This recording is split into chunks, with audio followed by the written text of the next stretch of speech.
on set. Places, everybody. And action.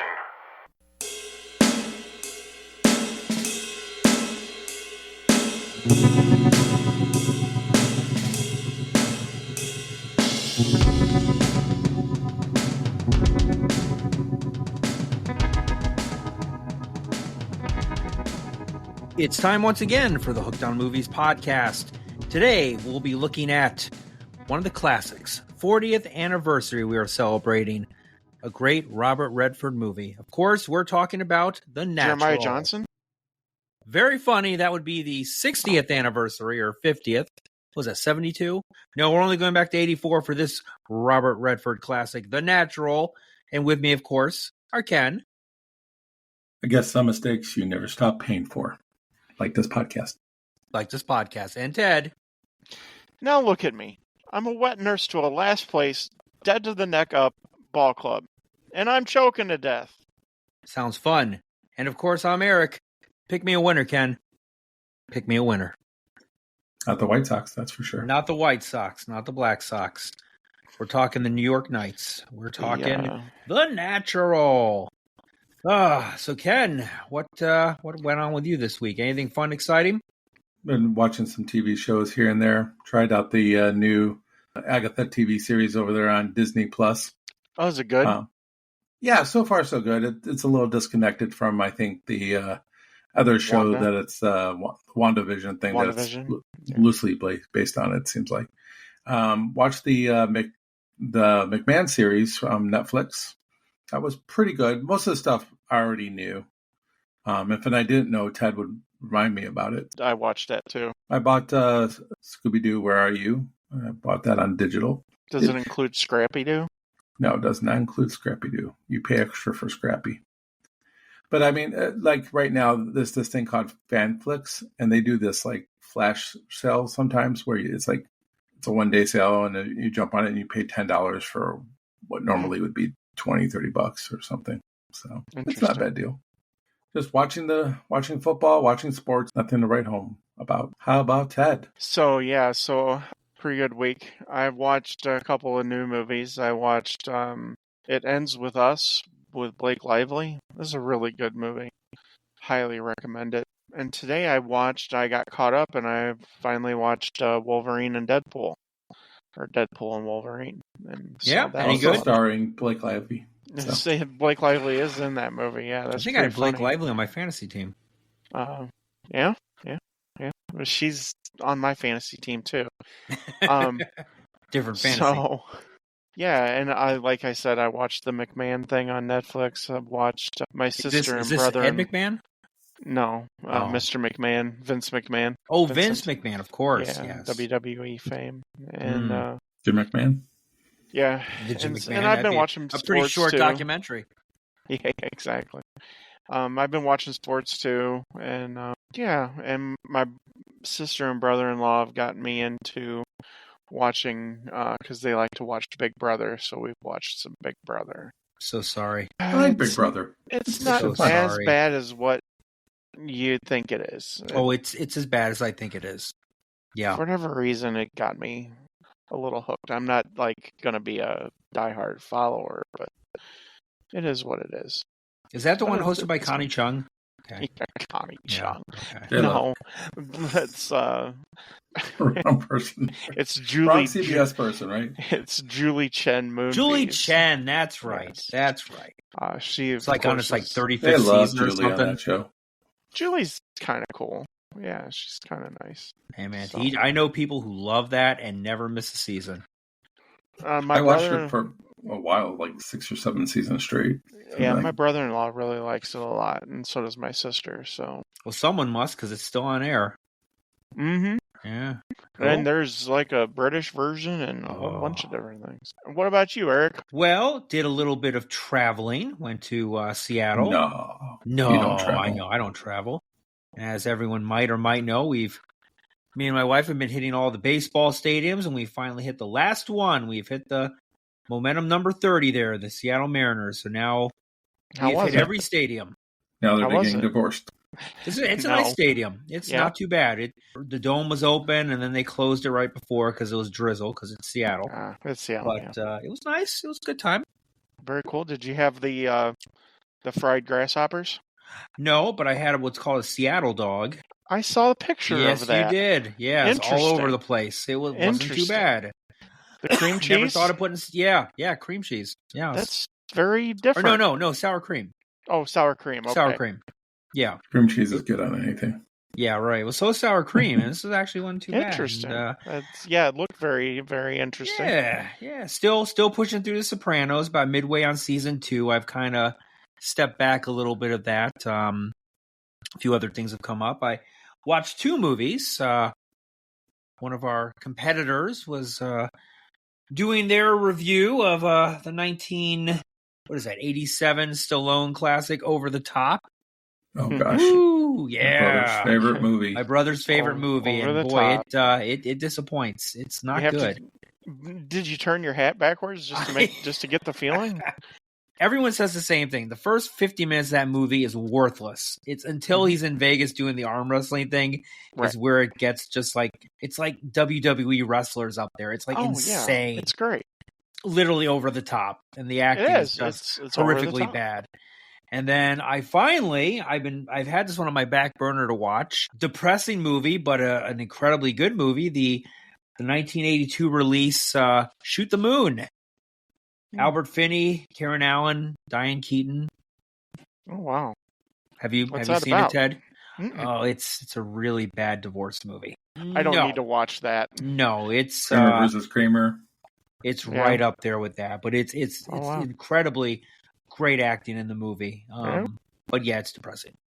So, gentlemen, Ken, when did you first see? When did Cannibal you think? Row? When do you think I first saw this movie? Cable, 1985. Probably So, 85, 86, somewhere in that area. When I start watching it, it came on a lot, and I watched it a lot. Absolutely. How about you, Ted? God, I don't even remember. He still I hasn't know watched I it yet. was little. It's probably with my dad, because my dad liked the movie too. It was definitely a childhood thing that I watched it then. It's one of those movies that's always kind of been there because I like baseball movies more than just any other really sport movie. It's Not arm wrestling movies? no, well, Not a lot of those out there. I know it's a fond memory of watching it. This is a movie I actually remember the first time I actually saw it. I was actually at my uncle's house in Connecticut, and probably 1985, and I remember seeing it like you can on cable with my uncle Excellent. and my aunt. Yeah, it's one of the few movies I actually know where I was when I first saw it.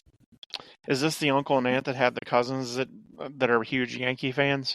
No, nope, Oh, okay. no. These are the ones that lived in Connecticut and now live in Utah, southern Utah. No kid. Well, actually, they have 2 kids, but they're grown up now. Gotcha. Yeah. So what qualifies you, Eric, to review this movie today? For me, I played baseball. You are a baseball. I am a baseball. I wasn't very good. Have you seen my baseball? Everything my baseball. I actually had a nickname when I was in playing baseball. Baseball? Funny. Fun fact that no one cares about, but I'll say it anyway. Because if I ask you guys to guess, you're just gonna make up weird stuff. My Not us. my nickname playing baseball was Moose. Moose. Interesting. Moose, because I charged first base when I ran. Okay. So you weren't Charlie Hustle? I was Charlie Hustle, but I really got to first base. Moose. Yeah, Okay. I wasn't very good at baseball. All right, what about Moose. you, Ken? What qualifies you? I also broke a light hitting a baseball. Yeah. Yeah, I actually, if you drive by my parents' house, you'll notice their lamppost is broken, and that's from me hitting a baseball at Baseball? it. Yep. Did Baseball. it spark? Did you have like the theme music in the background too? Yeah, and then I just, rounded And like just I'm rounding the ran. bases. They just ran. Yeah. Ran inside really quick. Right. I don't know what happened. Oh no. How about you, Ted? I actually struck out Babe Ruth on 3 pitches. Did you really? And then you Yes, woke I up. did. or was this on the show? No, it's No? in real life. Oh, This previous life. previous life. At least that's what the psychic told me. I struck out Jodan Baker on 3 strikes. There you go. Yeah, I struck out with every girl in high school. So Well, Three strikes. that's that's that why goes you're without saying. qualified. There That's you why I'm go. qualified. Well, speaking of striking out, it's not really a good segue, but why not? We lost a few people this year. Oh, Jesus. All right, I know that's an understatement. I get it. Wow. We Holy might need smokes. 20 minutes to go through the list, Cam. But give That's us the. that's a segue and a I half. don't want to say the highlights of who we you say lost. But Suicide Squeeze? Anyway, it's good crazy. Lord. We lost some people. Well, the few. all right, we lost a bunch of people. We're going to go backwards, moving forward. So on September 27th, we lost Chris Christopherson. And then Yeah, I'm still not over that one. yeah, did the movie thing, did the music thing, won Grammys. He's literally the most interesting man on the face of the He is. the earth. Yeah. He is the Dos Equis most interesting man on the face of the planet. There's only like a couple of people that I can say that are actually that. It was Chris Christopherson and Christopher Lee. And that's pretty much where so my your name needed to be Chris to get into the club. huh? I guess. Pretty much. Yeah. Pretty much. He was amazing. And I liked him more as a songwriter than as a actor, but I still liked him as an actor as well. So Yeah. I wasn't really into him either way. I wasn't fond of the music. It wasn't my genre anyway. And the movies he did were okay. He did do Big Top Pee Wee. So I mean he's got that going for him. So, That's Man did unfortunate. Stars Born. Stars Born. I guess we can go with the Stars Born. Yeah, I he think was- that's a pretty good one. Yeah. He was in a good Mel Gibson movie called Payback. Mm-hmm. He starred in the Blade movies. Convoy. Convoy. Yeah, Convoy. Rubber Duck. And then on September 26th, we lost Maggie Smith, age 89, Yeah. known for Harry Potter and Downton Abbey. Yeah, Downton Abbey. Downton Downton Abbey. I always Abbey say that wrong. I remember her initially from Clash of the Titans, 1981. Yeah. Oh, wow. And, You're the only one. And the person that we did one of his movies just recently, John Ashton from Yes. the Beverly Hills Cop fame. Yep. He died on September 26th at the age of 76. And then on Which is September funny because he looks 76 in Beverly Hills Cop. Yeah, exactly right. And then on September 20th, we lost Catherine Crosby. She's been in movies called like Anatomy of a Murder and Rear Window, but of course she's more famously known as being Bing Crosby's wife. God, how old was she? Like She was 115? 90 years old. Hubbub. Chad McQueen, a son of Steve McQueen, Yes, I died heard that. on September 10th at the age of 64. He was best known for the movie The Karate Kid. And he's also best known as being Steve McQueen's son. That's what I already said. On September 8th, we lost Darth Vader, James Earl Jones, Yes, at Mhm. the age of 93. 93 Very years. sad about that as well. And Simba's dad in Yes. Lion King. And also Eddie Murphy's dad in Coming to America. Personally, I love the speech that he gives at the end of Field of Dreams. Yeah. I think that's great. It could have stopped before. They'll come, Ray. They'll come. He could have stopped before there, but I love that speech. There's a lot of things he's done really well. Hunt for Red October. Mhm. Yeah, I forgot he was in that movie. Yeah. When I think about him, I think of him ding dong dutching Carrie Fisher in The Big Bang Theory. So. Yes, that was hilarious. Yes, that was very funny. And why am I laughing? We lost Will Jennings. He was a famous songwriter, Academy Award winner. My Heart Will Go On from the Titanic movie. He died on September 6th at the age of 80. James Darren died on September 2nd at the age of 88. He's more known for like T.J. Hooker later on in life, but he was a big mainstay in the 60s movies back in the day. We found this out in September, towards the end of September actually.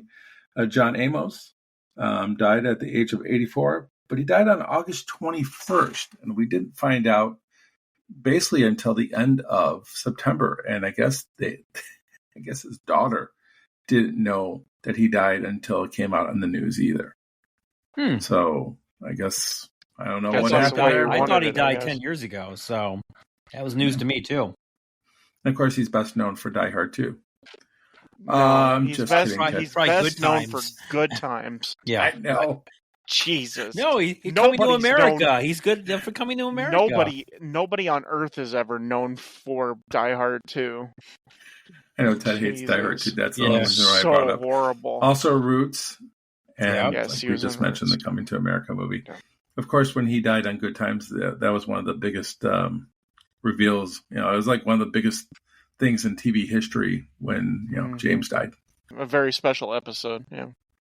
But that's not all the deaths we had in September, but that's where I'm going to stop with. So if I miss somebody that you liked, that's an actor, I'd try to keep it.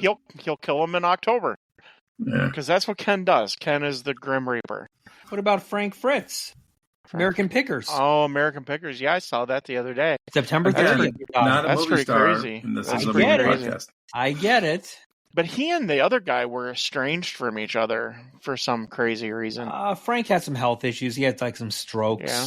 I mean, might as well bring up that's too Pete bad. Rose into this if I'm, if You we're going to talk should about bring it. up Pete Rose. No. I mean, We are doing a baseball movie. Okay, Yeah, Pete I Rose mean- died. His lifetime he- ban is over now. So He's only the lead, the hit king for baseball. A record that'll never be passed, probably. No, not I mean, now that The baseball only players person are that pansies. could have, if he would have played in the U.S. before, was Ichiro. in my opinion, the greatest pure hitter that I ever saw, at least, was Tony Gwynn. Well, But and if Ichiro's you're going up to go there, with too. if you're going to go with Tony Gwynn, then you have to give major props to Ted Williams because Yes, Tony most Gwynn definitely. patterned We just his didn't swing see after. Ted Williams in his prime. That's why I said that the one you've that I've seen. seen. Okay. I mean, And he was robbed from the war. yeah. He how many seasons? Four total 3 or seasons, 4, something yeah. like that? Yeah. Pete Rose is a complicated figure, to say the least. We could do a whole podcast on Pete Rose, whether he should or should not be in the Hall of Fame. Well, he should be now, but he shouldn't have been when he was alive. Because he's dead, you put him in the Hall of Fame? Well, it was a lifetime ban. we put him in well there because played. then Shoeless He's Joe should right. be. With Pete Rose, the one reason why I'm against him being in the Hall of Fame when he was alive, he was never remorseful for what he did. Not at all. The Hall of Fame is nothing more than a museum for baseball accomplishments. Yeah, that's what it is. And it's voted on by a bunch of a-holes. Yes, it is.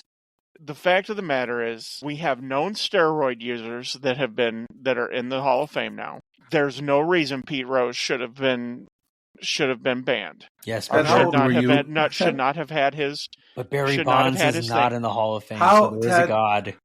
Ted, how old were you when Pete Rose was guilty of betting on baseball? Oh Jesus! Here's the thing. 89. I 89. remember very clearly when I he bet remember on watching baseball that it ruined baseball. That's Oh, it didn't ruin it baseball. did. It put a big cloud on baseball. The greatest hitter to ever live to bet on baseball. I was like 10 or 11 when it happened. I still watched every single baseball game I could possibly watch. Eric, you're a little bit older than you're older than Ted. I It do. was on the news every day, and it was a black stain on baseball. Yeah, because It didn't hurt its popularity. I did for a little honestly, between that and between all those assholes going on strike to go, That's why you had juice. Oh, yeah. Why people were juicing up is because they had to bring baseball back from all the things that all these assholes were doing to baseball. Mhm. It still divides people to this day if he should be in the Hall of Fame or not. It's a stupid argument. Okay, He should okay, be. hold on. Nobody hit more. Hold on. Ted, Pete Rose O.J. Hall of Fame, Simpson? yes or no? Yes. Ken, If he's going to be in the Hall of Fame, he Yes should or have no? a plaque that says that he was banned from baseball starting in a certain year. That And should be if on the you end of hadn't his plaque. interrupted me, that's what I was going to say. Hall of Fame is nothing more than a museum.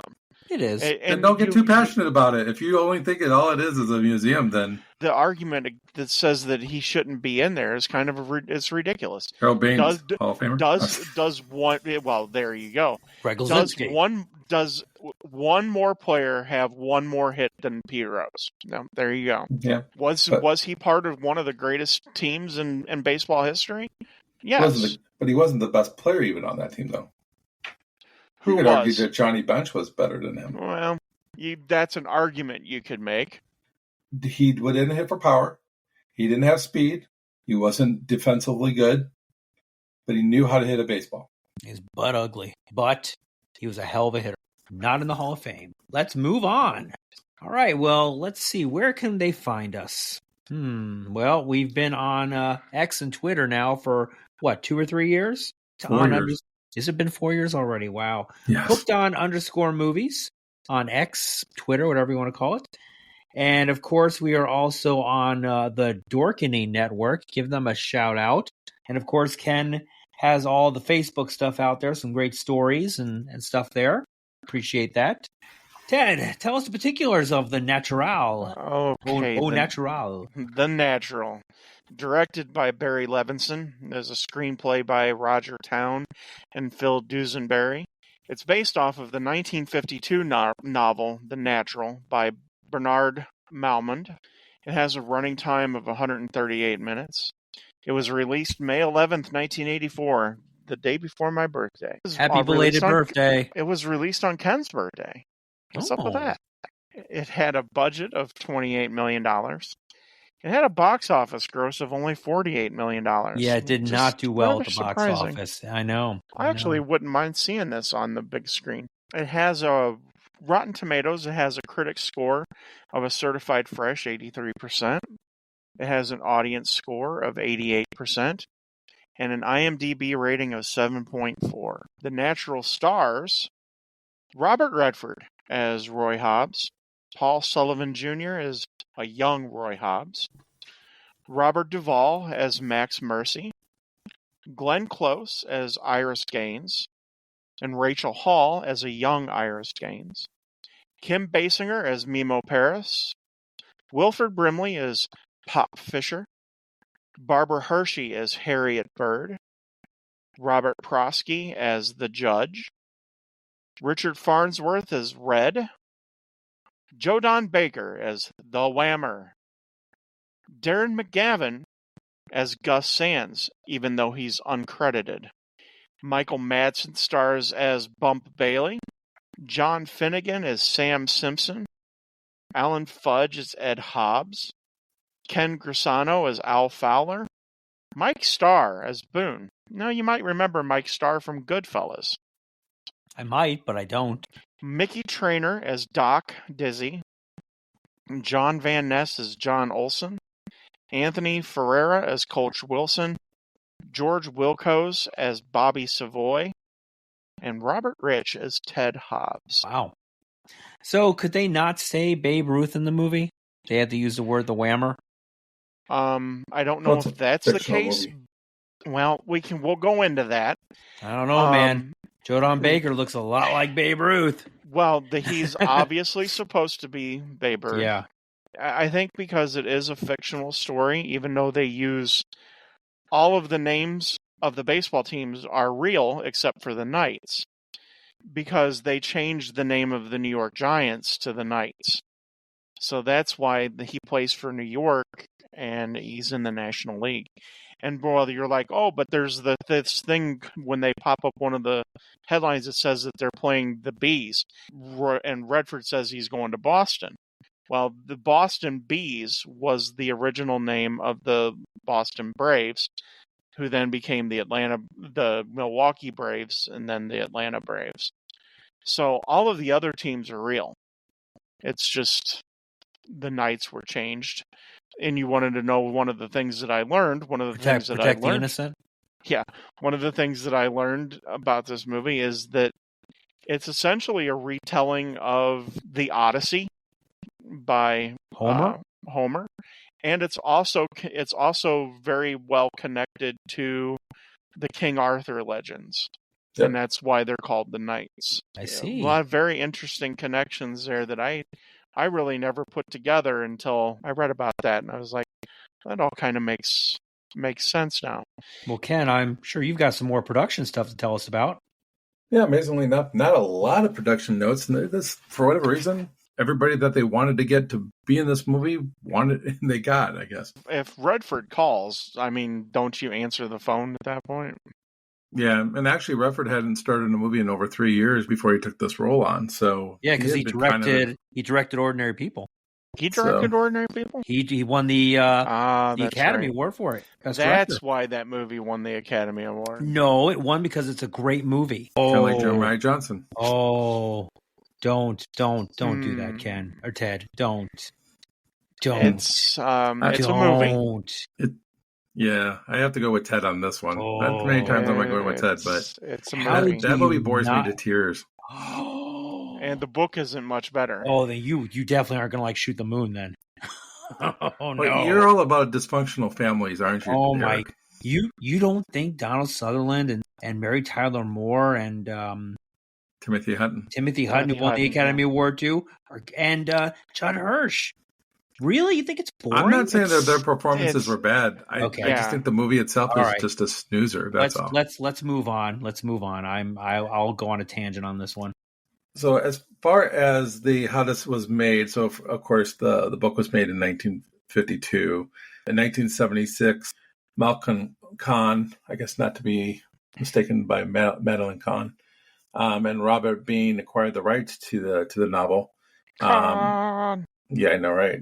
In 1981, Columbia Pictures got the rights to it, and then they wrote the screenplay. And the guy who wrote this movie actually saw the movie and actually thought it did justice by his writing. So that even though it's totally two different things. So here's my fun fact about this movie, as far as the book and the movie itself. My English teacher gave us The Natural to read and do a book report on. I did a book report on the movie The Natural, not on. So you've read the. So you've. No, he Now did the I have. movie. So you No, watched the but back movie and did the book report on it? The book report in high school on the movie. Oh, I got you're a an D a-hole. plus. Yeah, because you messed up the ending. Yeah. Well, there's more than just the ending. There's so much more than just the ending. But I've read it since. Did then. you mention I Robert actually- Redford in your book report? Redford. I actually have a similar story. In Yeah. my sophomore year in high school, my English teacher, we were doing Lord of the Flies.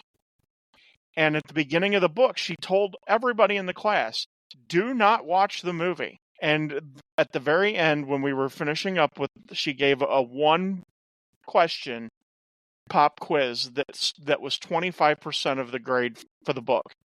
And it was, how does the book end? I was one of the only people in the class that got it right. Everybody else failed it because the endings are completely different. So I didn't fail my my paper. He gave me a D plus, and he wrote on top, "Good synopsis of the movie. Oh Yeah. my god, Nice. Yes, that's so funny. Nice. Yes. That is hilarious. yes, that was my junior year in high school. So That's what but I've read the book since then. that's what George That's Costanza did hilarious. in Seinfeld. Breakfast at Tiffany's. And of course, at the time when Redford did this movie, he was 47 already, which means he's 87 now. But he's playing a character that's 19 and 35, which I thought, by the way, they did a good job of. The De-aging 19 is a him? little stretch. But Oh, 19 is a huge stretch, but the de-aging for him was not bad. The angles and the lighting that they used and the makeup, actually, they took probably a good 15 years off of him. I mean, he probably could go for 30, but not 18, 19 years old. He was really hitting the ball. That was real. Yeah, that was real. He Very actually looked athletic. he patterned his swing off of Ted Williams. Ted Williams, as well. yeah. 2/3 of this movie was shot in Buffalo, New York, at a place called the War Memorial Stadium, which was built in 1937 and actually got demolished a few years after this movie was made.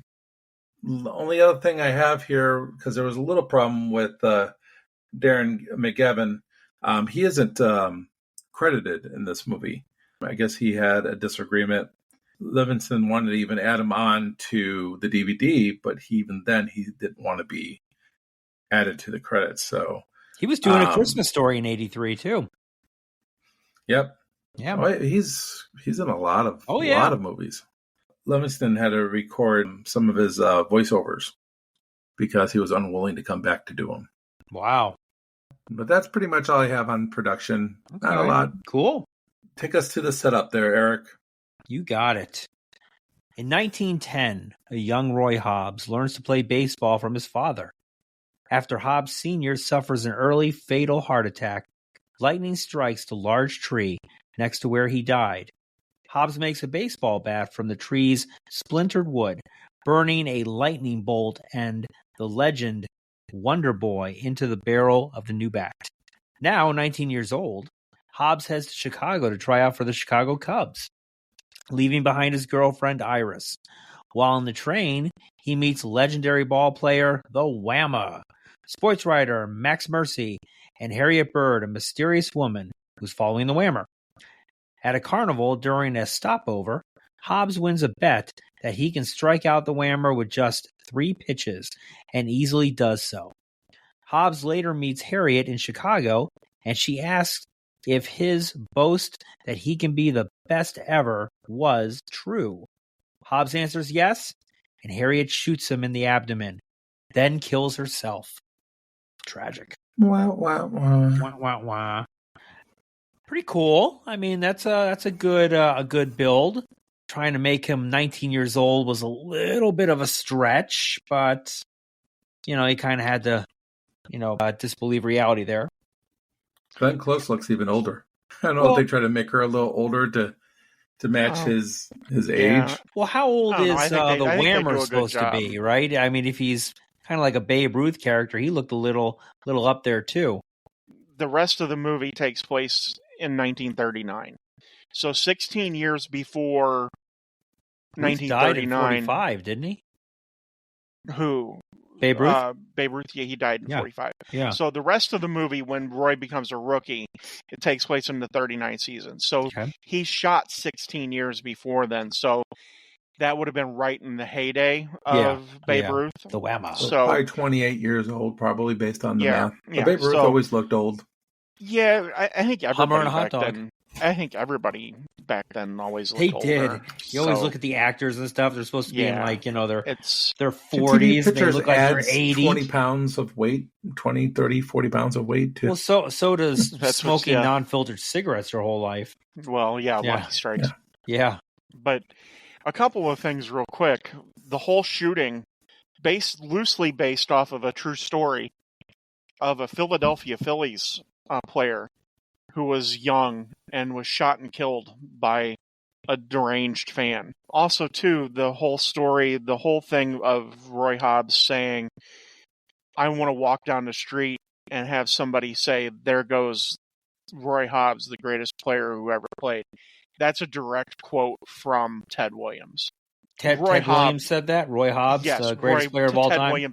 Ted Williams actually said those words, that Roy Hobbs is the greatest player of all time. No, that I want somebody to be able to look and say, there goes Ted Williams, the greatest player who ever played. Oh, And that he- makes more sense. And he probably would have been had he not lost the 4 years to military service. Hey, man, he's still one of the greatest. For me, what's scary about this movie is Wilford Brimsley. He's younger than I am at this particular time. Yeah. he's And 50 probably has diabetes. 50 years old, and he looks like he's Yeah. 70. He he's was like- only 45 when he shot Cocoon. Well, Cocoon was Cocoon after was this. 80. Cocoon was 86. Cocoon was after this. Oh, I'm sorry. So he wasn't. That's always one of those still, funny things. Yeah, He wasn't retirement age when he shot Cocoon, even though he sure as hell looked like it. I know, right? Yeah. I mean, he's talking about retiring in this movie so Yeah, many he times. is. Yeah. Want to be a farmer. I kind of wish they wouldn't have started off with the train and then look back. I wish they would just kind of went into it, just straight into him being a boy, playing catch with his dad. I think it starts off a tad wrong. It doesn't hurt the movie any, but I just think it's almost like a dream sequence because he's sitting on the train and he's probably remembering back. Yeah. I think I like it a little bit better, though, if we just kind of go into the relationship with the father right off the bat and just work our way through that. But maybe I would have liked to seen a little bit more of that relationship. And I mean, we don't get to see him The hit movie's the ball as a already kid. 138 minutes long. Yeah, though. I mean, I There's a agree. lot of things you can cut in this movie. There's tons of stuff you can cut. What makes this movie really go right off the bat is the score. The score of this movie is practically perfect. It's Randy Newman. Yeah. And Randy Newman does a heck of a job scoring this movie because For people. I agree completely. Watch the movie and then try to get the theme song out of your head. Yeah. Good luck. Yeah, Randy Newman hit a home run on this one for sure. no pun intended. No pun intended. That's right. Yes, pun intended. Actually, pun intended. Yeah. And Yeah. the party sequence later on, he is actually playing the piano. Because there's a lot of things here that are very formulaic. There's a lot of cheese in this movie, to be honest with you. It's exactly what Roger Ebert said. You almost have the Superman movie kind of feel to it at the beginning of the movie where the dad dies. Lifting the car off his dad. Yeah, right. Yeah. Lifting the tree off his dad. Right. I don't know. Isn't Superman kind of a comic book retelling of King Arthur? Little bit. Kind of. I mean, you can make Yeah. that connection. The dad dies. The tree is hit by lightning. He gets Excalibur from the tree, basically. I mean, a lot of the stuff is cool, but what makes it all cool is listening to the music in the background. Yeah. The music in the background sets everything up so nicely. It's done pretty good to begin with, but the music kind of just takes it to another level. And throughout this movie, it takes certain things and just elevates it. It might be one of the most underrated scores because when I hear people talking about scores, I don't hear the natural being talked about. No, you're only really hearing John Williams most of the time. You're not hearing about... I've never really thought about the score of this movie until I just recently watched it this week, and I'm like, damn, the score is good. The score is actually an added character. Well, here's the thing. Once you've watched a movie enough, you try to find things that you didn't notice before. That kind of makes sense, though, Eric. Yeah, I would agree with you guys. Without the score, this is a different movie, clearly. I mean, I still think it'd be good, but I think it elevates it from being your average flick to above average because of the music. The only problem I have, of course, is the age thing. Trying to sell Robert Redford, as a teenage boy and Glenn Close as a teenage girl. Yeah. It just doesn't work. They should have kept it more in the shadows. It seems like that was what they were trying to do, but then there's times in it where they just show you the straight how they look. And it's like, why are you bothering with all these lighting and shadows type of deals when you're just showing us that they're 40 and 30-year-old people to begin with? Well, it was pretty hard trying to prove that, or show that, when he's trying to strike out the whammer in the train field there. You got all the natural light. You just dress him up like the 1920s, but you can tell the kid he's not 20. Where I notice it is when he and Glenn Close are together before he gets on the train. That's where, to me, it's noticeable. After that, I don't mentally make that connection anymore because Robert Redford has to be the guy that strikes out the whammer. Yeah, you can't have his 20-year-old stunt double there. I don't make that connection. He wasn't 9 years old. That would have been harder. So well, then he wouldn't have been trying out for the Chicago Cubs. A little hard to strike out the whammer. So too. Yeah, I'm just saying. There's a point where I stop making that connection. You let it go. It's at that point. It doesn't bother me after that scene between he and her. Yeah, I agree with you. Where his son is conceived. I understand what you're saying, Ken, with the flashback memory sequence of the tree and everything, but they have to show that to establish the... No, I want them to show it. I just don't think they need to show the train part first and then go into that part. I think they should have just started off the movie because you're already finding out that this guy is already looking back for whatever reason. Why don't we be surprised that he doesn't make it to the majors? We're already given the train and we already know that something happened that caused him to be there.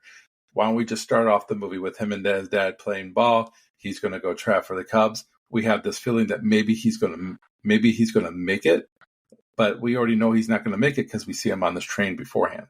So I just think for me personally, I would prefer when he's on the train at the beginning of the movie, it's not him going to go to the Knights. It's him remembering. Yeah, it is. Yes, it is. Yeah, going to the Knights. Yeah, that's the older Robert Redford. That's when you need to know what the difference of his ages is. Yeah. So it's so confusing.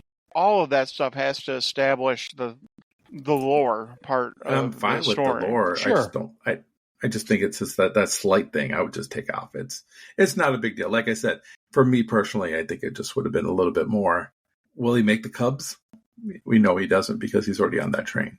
Right. So Interesting, because I never made that connection. You learn something new every time. Yeah, I guess so.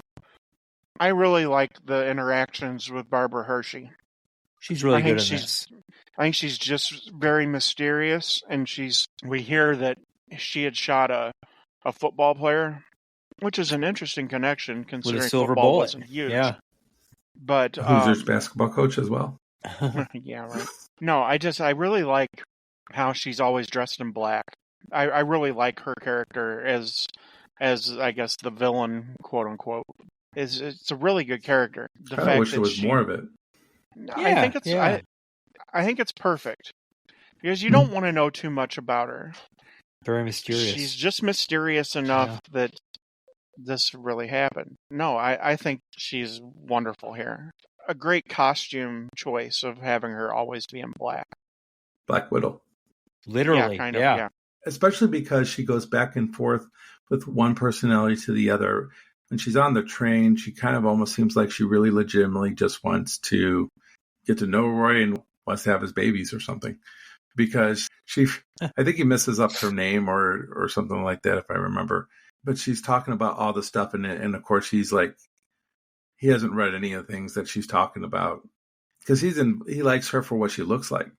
In the book, he's kind of a sexual predator a little bit. He's kind of a sexual deviant. Is he? He's that's what gets him in trouble all the time is sex. But in the movie, of course, you got to keep your hero a little bit more grounded. Yeah, I think they're leaning a little bit. Well, Arthur wasn't a pure person, and neither was Odysseus. But it's interesting because she brings up Homer as one of the things that had he read. Right. And that's kind of what this whole thing is based off of a little bit too. It's interesting. That made me chuckle. But no, I like exactly how you said, like how she goes between the two characters and how she establishes herself. Because this is the thing, she's just background enough that she's mysterious, and you wonder about her. Because as I grew older and I had seen the movie, I had forgotten that she shot him. You forgot? Yeah, I had forgotten. Really? And so when I came back and I was watching, I'm like, she's going to be the person who takes him away from Glenn Close. And little did I know. Yeah. I like it that when she's watching them do the 3 strikes and you're out game, and once he strikes Whammer up, her eyes change from focusing on one person to the other person. That was on purpose. So, right, but it's part of what she is, though. Is all you could see. You wonder what was going on in her brain that made her go from here to here. Right, and it sounds like she just wanted to lure these guys in that are great at what they do and take them out and take them out. I don't know if we hear that about the football player as far as he was the greatest player, one of the greatest players. They said he was a great running back. That's what Max says after he's reading the paper.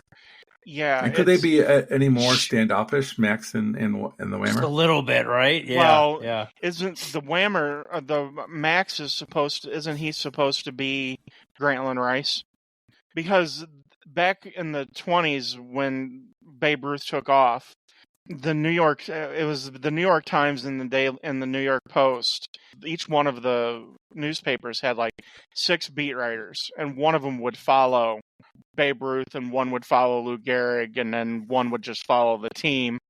And that's just kind of how things were, and that's kind of how Babe Ruth's legend got built. It was a famous writer because Max is actually known across the country. Right. He's a national writer. So, and that would lean you more towards Grantland Rice, because Grantland Rice, of course, not only did he do baseball, he also did football, and so he would have known about football because Grantland Rice wrote the amazing recap of the Notre Dame Army game, which instituted the 4 Horsemen. Is that Newt Rockney's game? Knute Rockne. Yeah, well, Knute Rockne was the coach of the Four Horsemen. Right. Yeah, but it was Grantland Rice that wrote the brilliant article stating that Army had to face the Four Horsemen of the Apocalypse that day, except their names were changed for posterity. That's exactly what he said.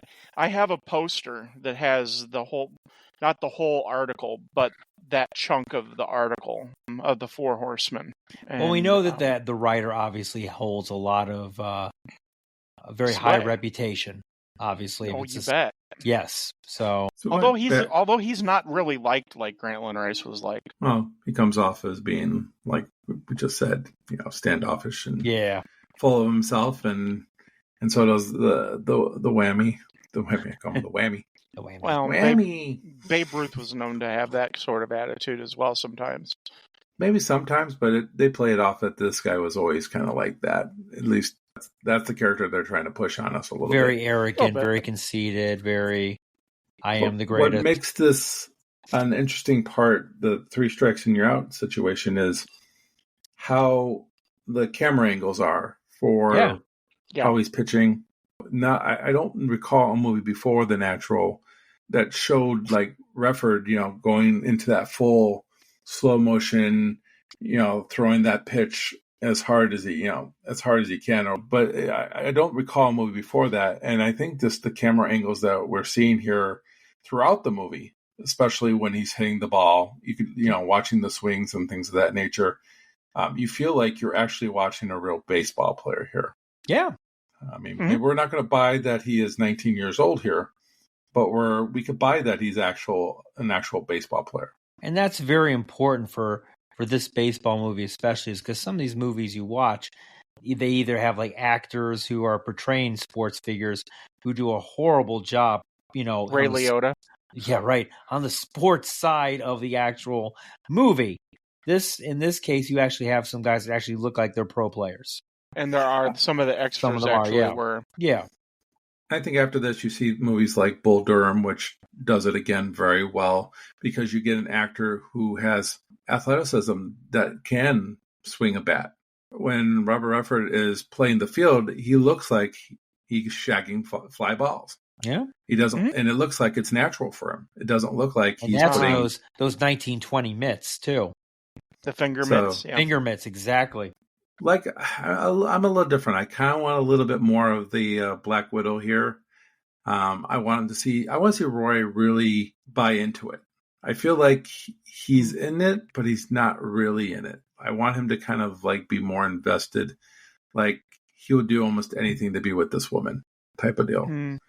I would like to see a little bit more of that. That makes more sense for him to go up and see her in her room when they get to Chicago. Because, why else would you go up there unless you're infatuated? He didn't know anybody else. And she contacts him in the hotel, and he goes up to see her because he remembers her. I don't think it's that big of a stretch. When he gets up there, he actually says, "How do you know I was in Chicago?" Warning signs. No, he wanted to know how she knew he was in this hotel. Yeah. Okay, still. Because she's a stalker. Warning signs, right? Yeah. But there's a lot of warning signs, and he should have. He actually even says it later. I should have seen it coming. Yeah. Why didn't I see it coming? The moment that she turns around and she's in a negligee, essentially in her night clothes.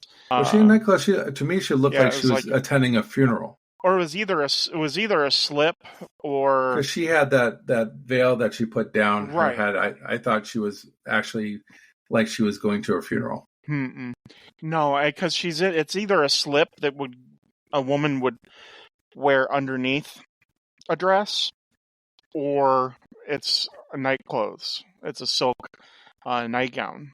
I guess I wasn't paying attention to the nightgown. Which he should have known.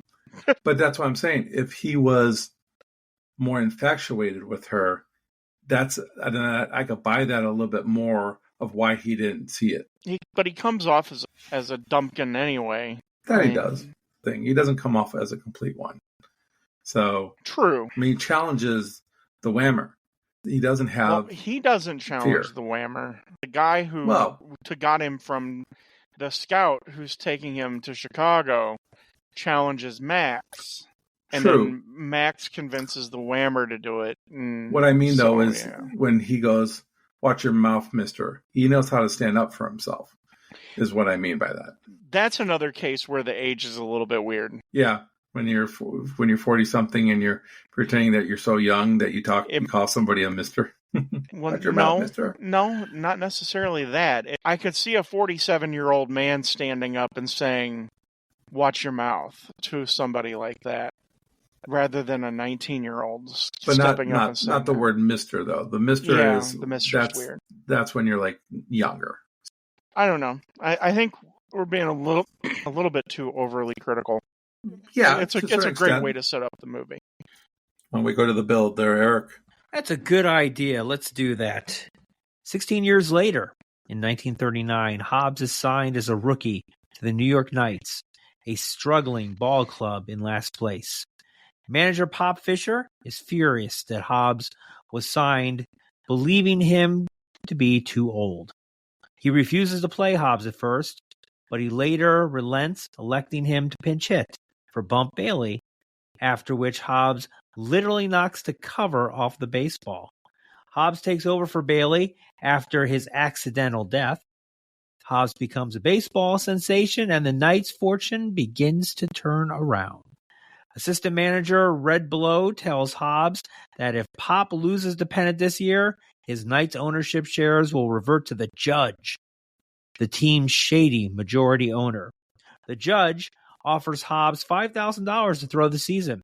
Hobbs, unlike Bump Bailey, refuses the bribe.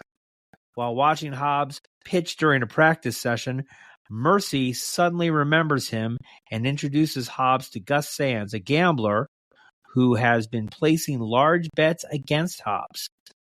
He also meets Pop's beautiful niece, Mimo Paris, who was Bump's girlfriend.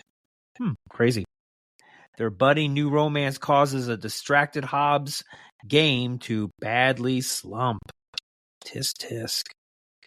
Hobbs' slump continues until during a game, he sees a woman dressed in all white stand up, after which he hits a home run, dramatically shattering the scoreboard clock. The woman is Iris, and they later meet at a diner. She tells Hobbs she has a teenage son whose father lives in New York. Their reunion restores Hobbs' hitting prowess, and the Knights surge into first place and within one win of the National League pennant. This is where the movie gets interesting. A lot of meat on the bone here. A lot of meat on the bone on this one. So the Judge is supposed to be Jerry Reinsdorf, right? Branch Hickey, actually, but I like your Jerry Reinsdorf. But Branch Rickey was a nice guy. And Nope, he wasn't the owner. He wasn't the owner of the Dodgers. He was the general manager. No, but Branch Hickey actually was a little bit of an asshole. Rickey. Yeah, That's not how history looks. Well, looks you know what? Read up on him. He's a little bit of a prick. Yeah. Okay. Yeah, we know he signed Jackie Robinson. Everyone loves him, but early on, created the minor leagues. Yeah, he did that when he was with the Cardinals, and my grandfather was one of the smaller minor league teams that the Cardinals had. Oh, he played catcher. So it was actually based on him. It was. It was. Because the other person, and I was just joking, of course, about Jerry Reinsdorf. No, you weren't. But no, I really wasn't. I can't wait for him to die. Yeah. Ken, get on that. The other person that I would have thought that they would have based it off of was Charlie Comiskey, who was a known piece of garbage and just a complete asshole. Let's be honest. All the people that era were known pieces of garbage. I don't see these as being anywhere near what this Judge is supposed to be. First of all, Comiskey owned the ball club. He didn't have to wrestle it away from somebody else. He didn't have to do anything underneath to make his team lose. He didn't want his team to ever lose. He just didn't want to pay him. That's not the same as the Judge here. The Judge is actually willing to pay people just to get what he wants. He wants the ownership rights. I think it's more of just being an evil. Let's be honest. He was looked at as an evil person as far as how he conducted business. So I think that's kind of what I was more leaning towards. I didn't know, because Eric's a Dodgers fan, so he would know more about Branch Rickey than I would. He is a despicable character, and that's kind of why I made that connection to Charlie Comiskey. And, well, Branch Rickey was a New York general manager, too, so even though we're not talking about the Dodgers here, we're talking about what would be the New York Giants. Right. I love Wilford Brimley and Red. I think that their relationship and connection is so cool. Yeah. Whistling tunes in the dugout, trying to guess the song. Right? That's kind of cool. Yeah, it is. And Barry Levinson lets it go to where things are already starting to happen, and you hear Wilford Brimley in the background going, I would have bet money that you would have never have known that. And if you don't listen real closely, you miss that. And you see what kind of a manager that Pop is, and he's a hard scrabble. He no doubt played back in the late 1800s, early 1900s. Yeah. So, he's one of those kind of managers that, well, kind of like McGraw, who coached for the Giants, who just a rough, hard scrabble type guy who never had a winning team. And you could see why he doesn't have a winning team. I don't know if he's that good of a coach, first of all, we look at Hobbs coming in, and the only reason why he benches him is doesn't let him even take batting practice is because he just thinks he's too old. He's pissed at his scouts for bringing him in. He's pissed off on the head scout. Yeah. But see, this is the other part that led me to Comiskey as well, is that the players that are out there on the field aren't very good. They actually kind of suck. Yet he wants Pop to lose so he can get control of the thing. So my connection to Comiskey would be he's underpaying the players so they don't have good players. But Comiskey always wanted to win. He paid his players because he was a cheapskate, not because he didn't want to win. So that I'm going to disagree with you on that. I don't know around the late 1930s if you had owner managers. I didn't really look into this, so it'd be kind of weird that the person who owns the ball club would also manage the ball club. No. I know in football that was kind of the case with like Hallis, but baseball I felt like because he started the league, right. But the only other person who was a player that owned a team would have been Al Davis, but he was a player before he owned the team. Right. So this situation is kind of weird. It's kind of out of left field, pun intended. It's different. It's different that he would have owned the team, but I'd have to look into see if McGraw owned part of the Giants, because he made a lot of decisions that an owner would make, as far as Christy Mathewson and bringing him back later in the 30s. But again, him not being a good coach, I mean, first of all, he's letting his star player not play well. He's got to notice that a star player is on the take or something to that extent, because if your star player is giving you half-ass effort and is losing the ball in the sun when it's a cloudy day, it takes for Hobbs to throw a fit to make him allow him to go ahead and hit batting practice. What is the problem with him just hitting batting practice? He doesn't want to give him any hope. Yeah, he wants to crush him is what he wants to do, because he believes that it's just another ploy by the judge to give him a player that is over the hill that's not going to be able to play. Especially if you think about it, just based on his age. I mean, that would be a perfect assumption. And this is why the time frames for me are a little screwed up, because you have somebody like Bump, like Ken, you said that he might be he's dead. Well, he is on the take. After the Black Sox scandal, a lot of that went by the wayside. It was pre-Black Sox scandal, because the way that the first baseman of the White Sox was the one who got the scandal started. He found out about the gambling and everything from a Cubs player who had played for like 6 different teams, because he was always caught gambling. And so that's how that whole thing got started. And the fact was, back in the teens of baseball, gambling was you talk about Pete Rose. We're talking next level where guys were actually throwing games. But 1939, as you say, that's not a lot happening. Of that, exactly. A lot of that is gone by the wayside, especially because we'll talk about the character, the gambling impresario that is in cahoots with the judge and with Bump. He's supposed to be Al Rothstein, the greatest. He's the one that funded the Black Sox scandal. It's not Rothstein because that's a different name too. I mean, we're talking about the character of Bud, which, I mean, they kill him pretty quickly after, he plays well. He comes and back he runs in the first into game. the fence. Yeah, I would like to know how he was on the take originally. That would have been kind of interesting. What got him to that point? Yeah, because like they said, he's not as greedy as Bud was. But him going through that fence, it looked like he was going through cardboard. That was pretty bad. It didn't look like he went through a wall that was a real wall. It didn't look like a real wall. Just basic plywood, probably. And then he dies from it. I know that's what happens in the book, but in the book, it's a love triangle that lasts a little bit longer.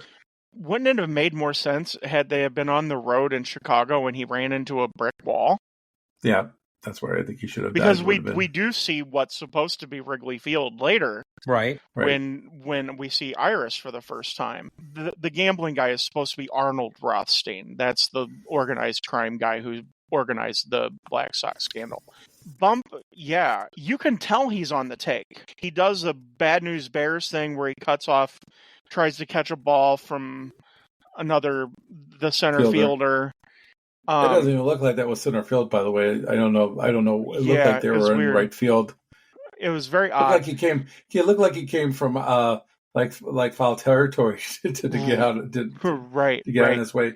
Here's the thing. Here's what I would have done though: is he starts playing good, and then the judge and the bookie guy, they set him to die.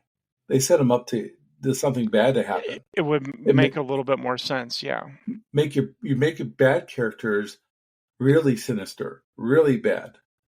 If you feel like they could kill somebody. Well, we know they're bad because they're always in the dark. Well, yeah, and I love that too, where the play of light and dark. And we were talking already about the outfits that people wear throughout the movie. Kim Basinger's outfits are always black as well, for the most part, because I like the line "What you don't see it as well in the dark." It's so true. The judge says, that Roy says to the judge. Yeah, we're introduced to a lot of really interesting characters. That's one of the hallmarks of this movie, I think, and it makes it endearing is the characters. There are some great characters. Bump's, of course, not a great character. He's just kind of there because he's only there briefly. But Michael Madsen does a great job here as Bump, though. He's only got one part to really when he's arguing with the coach. I mean, that's the only time he really has to act. Yeah, that's a serious Billy Martin, Reggie Jackson moment that they're having there, where they almost come to blows in the dugout. It's very reminiscent of Reggie and Billy Martin. And then, of course, he gets the job. They hit the cover off the ball, and then he hits the cover off the ball. See, me, that's the cheesy thing. I kind of like it. I really think it's kind of cool. I'm not a big fan of it. Okay, I can see both sides. So we have to establish the wounded hero has come back. The quote-unquote hitting the cover off of the ball. Yeah. I can see where it comes off cheesy because it's a cliche come to life. He can hit the cover off the ball. I have no problem with it. It's the fact that he actually tell him to hit the cover off the ball. Yeah. Well, it's kind of like the end of Castaway, where he comes to a crossroads. Yes. Or at the end of The Departed, where you see the rat run across the thing. It's hitting the nail on the head a little bit too hard. But this is almost even worse because you're actually setting it up for him to hit the cover off the ball. You kind of anticipate it a bit, but I will say, the first time I saw the movie when I was little, I was like, wow, that's really cool. And then when I saw it again, after years and years, I was like, oh, okay, that's pretty cool. I really didn't think about it a whole lot. But the more you think about it, it's like, God, that's cheese. And that's another thing that Roger Ebert brought up in his review of the movie. Take it, Roger didn't care for this movie. No, he did not. However, Gene Siskel really did. He accused Roger Ebert of not having read the book. I still think it's kind of cool. Because then, that they have to look at the bat to make sure that the bat's okay. And you get to hear the movie reel guy. The movie reel guy is always cool. I think that's a really neat thing when you always go back to the 30s and they have the movie reel guy come. And he's telling you the news of the day and everything. I don't know. See, I would have thought with the bat thing, with the measuring and all that and calling Wonder Bat, that they would make a bigger emphasis on the bat. Throughout the rest of the movie, that we don't really hear about the bat again until the end. But I thought the bat should have been a little bit more. Maybe the bat gets stolen, and they have to retrieve the bat. In Le Morte d'Arthur, they don't really concentrate a whole lot on Excalibur, except when he gets Excalibur and when Excalibur gets broken. This is not Excalibur, even though I know it's loosely based on it, but it's a baseball movie, and it's 1980s Excalibur. And of course, again, the music is perfect here when he hits the cover off the ball.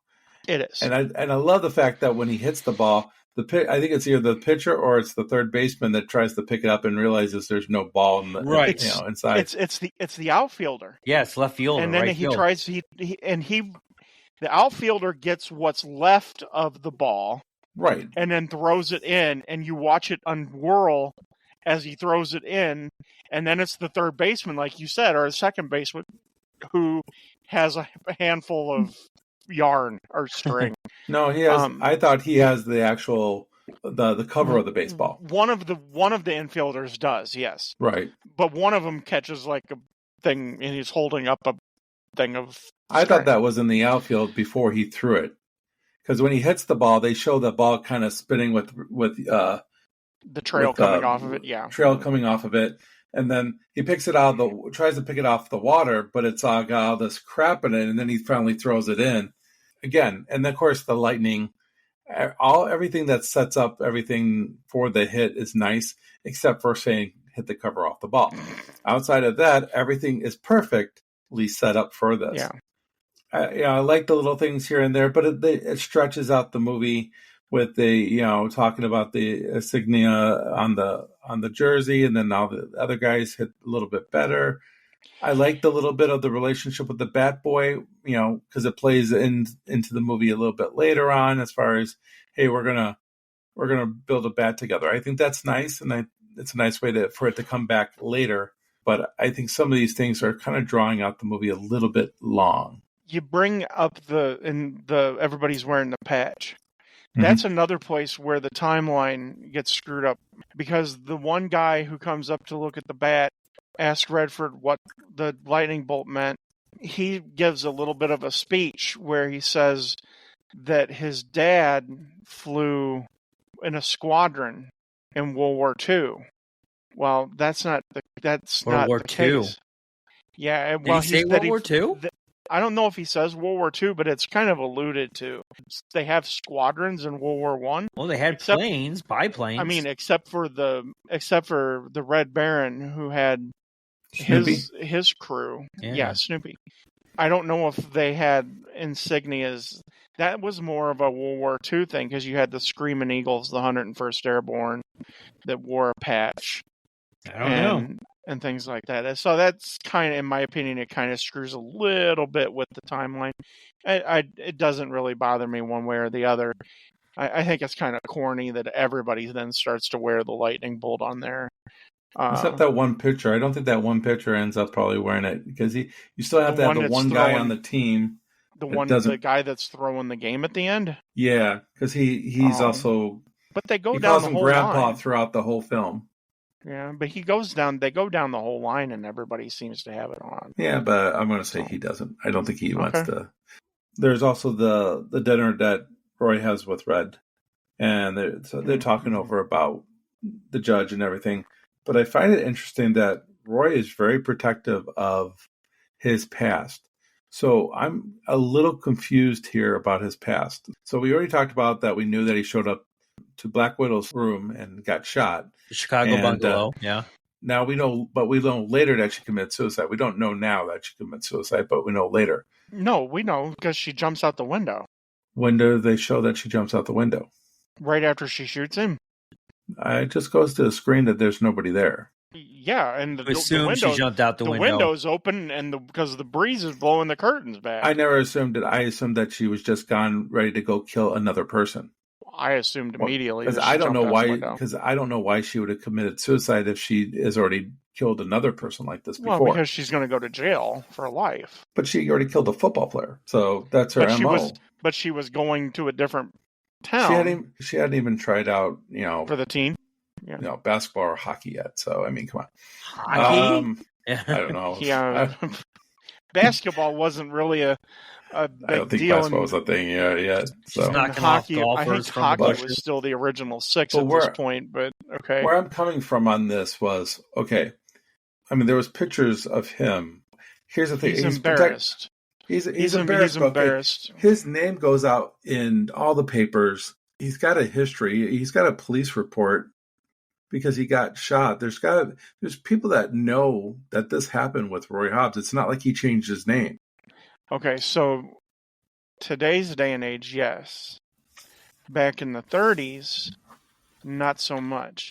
Max would have had to have done a lot of legwork to have gotten all of that information. The information that the judge ends up with at the end, that she committed suicide and everything, he had to pay a lot of people to get that stuff. Somebody who lived in New York would not have known what would have been in the Chicago Tribune or the Chicago Daily Tribune at the time, or whatever it was called. So everything was still kind of isolated. The only reason Max knows about the football player is because Max is a national sports writer.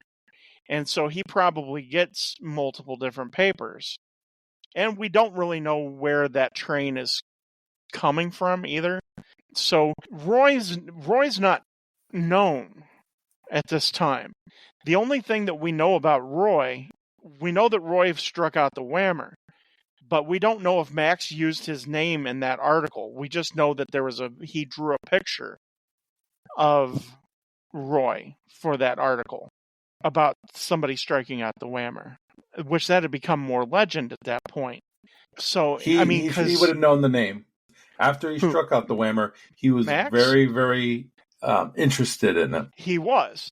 But then he gets shot, and all of that goes away because then Max has to recall who he is. And he remembers that once he throws the pitch and batting, after practice. Right, exactly. And I get that, but I just feel like he's a little too guarded, even with people that could just pull a file to find out where he's from. Well, it's not as easy as just pulling a file.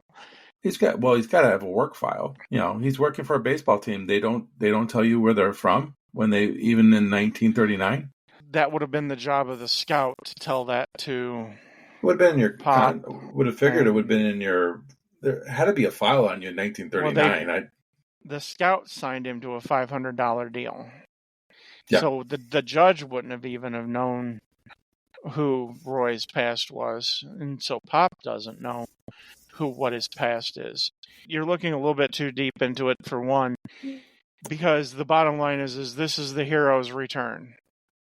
I'm not looking that deep because at the end of the movie they try to bribe him with those pictures, so we do need to figure out a little bit about. A rich guy can go get that information, but an employer can't. It'd be really tough. But his personality comes off of that of being an asshole throughout the first portion of this movie. I don't think he's an asshole. I think he's just embarrassed. He doesn't want to be associated. He doesn't want to be associated with what he considers is the biggest mistake of his life. I understand that. But he's kind of short with everybody, except for the kid. True. With the kid, he's nice to the kid, but everybody else he's kind of short with. Another thing is all these players seem to be his best friend by the time we get into, like I said, the scenario where he throws the pitch at batting practice. We don't see him really interacting with the other players to build those relationships up. We just see them ask him one time to go out with them. And he's like, yeah, sure. Are you sure that that's the character, or was that just how Redford delivered the lines? It's probably how Rufford delivers the lines, to be perfectly honest with you. Oh, Because he is a Because- questionable actor. well, Really? You want to we go won't- there? We won't go that far. I'm just trying to get a reaction I out know. of Eric. I know. We haven't heard from Eric in a while, so I figured I might as well throw that out there. We won't besmirch Mr. Redford's acting ability, but I think his I- record speaks for himself, gentlemen. yeah, Okay. I think it could be how he Chose to chose to deliver the lines. Yeah, I don't Because really he doesn't think even that he's it doesn't an even asshole. work for me and him and Kim Basinger. I don't feel any connection between the two. Whereas I feel like there needs to be a whole lot more. On her end more, because it's established that she's with Bump. It would make sense then that she would go with the best player on the team. So she's a little bit of a tramp. We find out what she is. Just like Pop says, she's a bad luck charm. Yes. She's Calypso from the Odyssey. She's the siren who distracts Odysseus. It's for her to live a life of pleasure. It's to live a nice life. She probably has a nice apartment. And she gets paid off by the betting guy. Who's Gus. the bet? Was Gus? Yeah, Gus. It seems to me that he pays her because she's going to be his inroad to try to get to corrupt the incorruptible hero because it's worked for him before in the past. I get that, but we're supposed to be led to believe that she then kind of falls in love with him and that she has this struggle. Does she, though? Well, the gun thing at the end. Does she fall in love with him and that's why she wants him to run away? Oh, I Or don't does she know. want him to run away because Gus doesn't want him to play in the game? Right. It's hard to tell. It is. Yes, it is. It's very nebulous. It's very open-ended. Yeah. But I also think she feels like when he does go and Iris is at the game and she reads the paper about the lady in the stands, she takes offense to that. They are quote unquote dating. Well, then that means that she's invested him in a relationship other than trying to, make him play bad. In my history of watching the movie, I've always thought that she had maybe a slightly more than casual attraction to him.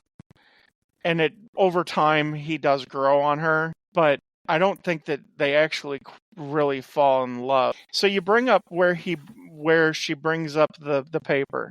In the room with her is Gus. So is she calling him because she's really mad that a woman stood up and now all of a sudden he's hitting again because Gus lost money? And he wants her to call and find out more about this woman and their relationship and stuff. Well, she also says, I love you after he hangs up, which is kind of weird too. Because she doesn't want Gus to think that he hung up on her. Because she doesn't want to lose that connection with Gus either. Right. But here's my thing is, I'm going to put a little blame though on Redford on this again. Because just like earlier, I need him to be infatuated with her because that's the reason why he starts playing bad. But he doesn't come across as being infatuated with her. She actually comes off being a bad luck charm. Which is what Pop says she is. Right. But I think it works better if he is that lovesick or infatuated guy who can't think of anything else but her and not baseball. Then I think the hitting streak, the way he's been hitting, that makes more sense. Because his mind is on her and not on baseball.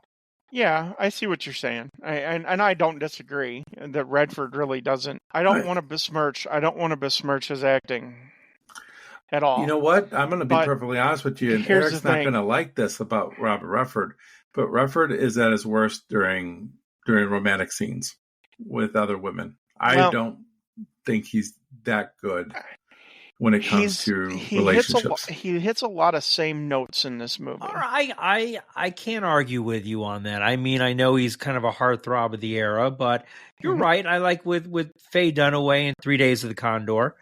Rape scene? Yeah. This one. I can definitely see that, but Yeah. Jeremiah Johnson. I think that Oh here yeah, in this, yeah, right. Okay. I think here in this movie, we don't know if it's him or if it's the director or the editor who chose what takes were used. Because he doesn't come off even that affectionate with Glenn Close. Mm-hmm. And that's supposed to be the love of his life. Yeah. So no, he has an awkward the love time. of his life is baseball. And he pulls that off well, but he doesn't pull off the relationship with women well. And I'm thinking this is a Robert Redford issue, not a director issue, not a script issue. I think it's just how he plays those type of roles. He's great at everything else. I like Robert Redford. Don't get me wrong. I enjoy a lot of his movies. And he's gone on to be a good director as well. Like Eric said, he was a heartthrob, but you could be a heartthrob and not be able to act your way out of a paper bag. I'm saying he can act his way out of a paper bag. But where are you going with this? I'm just saying, I think the reasons why the love scenes don't work, because he should be infatuated with her. It should come across to me as the audience that he's infatuated with her, and that's why he can't hit a baseball. And that's the same thing that happened at the beginning of the movie. Well, that's why we have a montage. That's why we have the montage, because it doesn't come off that they're in any particular sort of love. But we also get the whole thing with Pop saying that she's a bad luck charm. So I think they probably just added that in just to save Robert Redford from his acting abilities. But okay. Anyway. Wow. We'll let that go. Again, but going back to the baseball part, I love the Chicago game. I think it's cheesy that she stands up and that's why he's able to hit a home run. But to do it off the clock, that's epic. And the music, again, that's playing in the background. And the way the cameramen are in the background and all, just everything that kind of, just the way that all looks. It completely frames the hero moment. From the way she's shot, it looks like she has a halo around her. She's his muse. Inspiration, Right. that brings the hero back to the task at hand. Because up until then, what we see him going through the slump is more of the montage. But we see him struggle, and in the first 3 at-bats in Chicago, there's no music until she stands and then you have up. that sprinkling of music. Exactly. It's, one could say, and Roger Ebert would probably say that it's manipulative, but I think it works beautifully here because it sets up the hero moment perfectly. What did Raj give this movie? Do you know? 2 stars. 2 stars. Okay. Yeah, he was not a fan. Lighten up, Francis. This is the one time that I really think that you see him have an emotion towards another person where he then is desperate to find her. I think that his desperation in trying to find her and everything is, I think it comes off really real. Yeah, and but then he finds her and then it all falls flat. So well, it's a little bit better with her. Yeah. A little bit better. And I like Glenn Close. She's a very good actress. I won't put her in the top tier, but I think she's very good. She's close to it. Yeah, she's flirting with it. No pun intended. Yep, no pun. Or pun intended. There's a lot of puns. Yeah. Puns are intended in this episode. The baseball scenes themselves are great. And like I said, I think the director is doing a really good job at finding the right ways to show everything. Perfect angles to take. And the music in the background perfectly scored. You could be cheesy here because you're doing everything else so correctly that all the cheese kind of goes to the wayside. Again, though, when she says things like, his father lives in New York. Oh, gosh. Yeah, now you're talking, because this was a big thing that Roger brought up in his review. It's like hitting the cover off the ball. No, it's worse. Yeah, it's worse. It makes Roy out to be an idiot. Because Roy doesn't put 2 and 2 together. Doesn't do the math. Well, he never meets him. But he never meets the kid. It doesn't matter. He doesn't know how old the kid is. No, she says he's a teenager. Does she say he's a teenager? Yes. I don't remember her ever saying I have a teenage son. But that could Well, be good for you. That's wonderful, right? That's what he says. Yeah, it's like, oh. Yeah. Yeah, but he could be And, 13, his he dad- could be 14, he could be 15. I mean, His dad lives in New York. Really? that's the What a problem. Yeah. coincidence. She has a teenage son that his dad lives in New York, and she knows who his dad is. and he thinks that the dad should come back in the picture. Right. All she had to do was smack him upside the head with a piano like the old Looney Tunes cartoons You're to- his father. to make him Oh. realize that she should have left his ass right there and been like, God, he's a freaking They idiot. needed to go on Maury, and you're the Right. father. Exactly. You Maury. needed Maury to pop up. They're not crumbs that she leaves. She leaves whole loaves of bread out there for him, and he just doesn't put it together. It's Yeah. ridiculous in a way. I mean, she throws that at him, and then she has to leave. Oh, it's time Of for me to course. go, or it's time for you to go. It's always, oh, I gotta stop the scene right here, or else we're gonna give you too much information.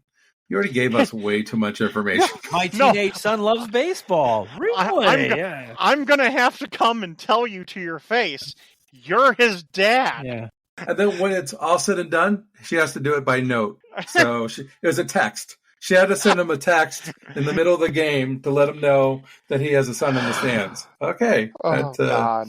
And maybe we should move on to seeing the sticking the landing here. Maybe we should. Yes. All right.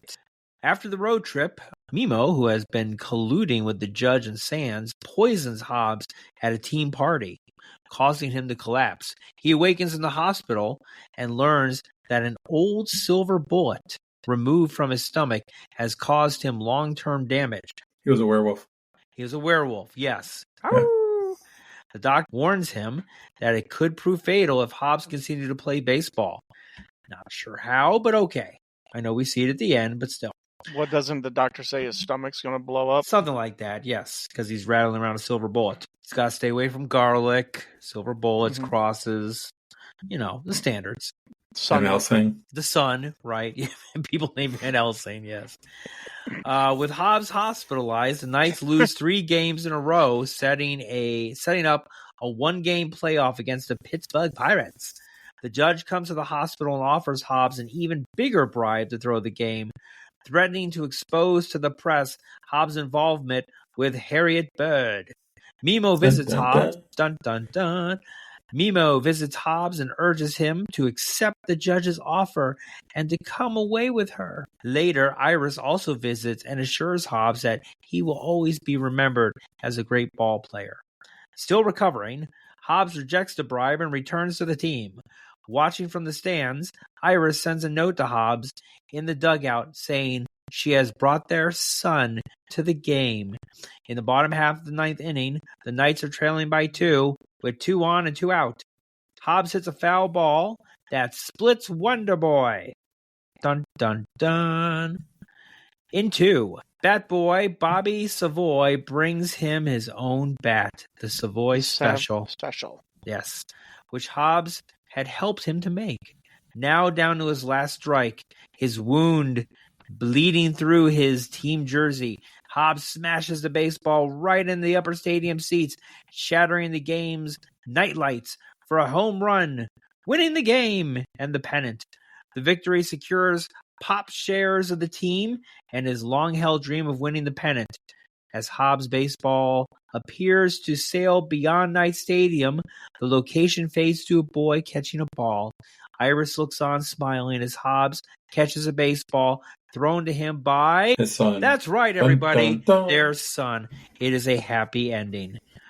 What do you guys think? I would have liked to have known what she gave him, what poison she used. Was it ammonium nitrate or something that she would have given him that would have caused him to need the emergency surgery and Something everything. that reacted with the silver bullet? I don't know. Right, Yeah. yeah. It's interesting, but Maybe a I little mean, Caesar's pizza or something. I don't know. Hell, in that area, it could have been cocaine. It could have been anything. it's a liquid though that she pours in Yeah. his drink. Yeah, it could be And anything. so- Is it a drink? I thought she fed him something. It was a drink. She Was put it? it in his drink. I thought she put it in his drink. Yeah. I thought Maybe- she goes, tried this and put it in his mouth. Oh, you're right. does feed him something. This is actually done pretty well because silver, if it's in your body like that, it will eat away at your insides.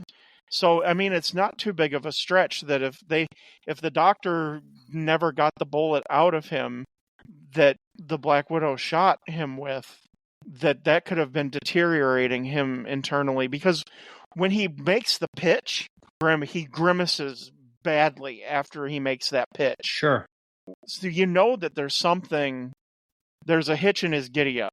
Something's already not really right, but then she feeds him that poison that really sets it over the top, and we find out that the silver inside of him has been eating away at his Probably stomach lining and everything, yeah. So two things, and this is why I brought up what I brought up earlier about him hiding his past. Was the reason I wanted to talk about was after he got shot, what happened after that? Because if they didn't take out the bullet, what did they do? Or does he limp away? He tells Iris that he spent 2 years in the hospital. 2 years? They never removed the bullet. But I guess they were never able to remove the bullet.